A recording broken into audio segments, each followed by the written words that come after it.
नमस्कार.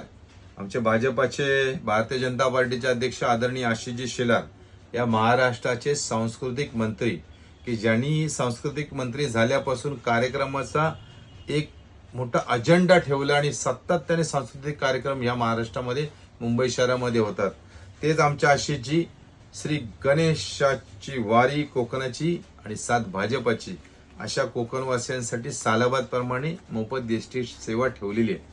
मग यामध्ये आपल्याला कणकवलीपर्यंत जायचं असेल, सावंतवाडीपर्यंत जायचं असेल, रत्नागिरी असेल, चिपळूण असेल, अशा ह्या एसटीच्या सीट आमच्याकडं तिकीट आहेत, त्या फ्री आहेत. माझी भायखळा विभागातील नागरिकांना विनंती की आपल्याला या एसटीच्या तिकीट हव्या असतील तर एसटीच्या तिकीट 23 तारखेच्या 23 ऑगस्टची वेळ आहे आणि सायंकाळी 7 वाजता भायखळा एसबीजीवरून ह्या एसटी सुटणार आहेत. आपण तात्काळ आपली एसटीची तिकीट बुक करून ठेवा आणि ह्या गणपतीच्या सणाला आपण गावी जाऊन गणेशोत्सव साजरा करा. बोला गणपती बाप्पा मोरया.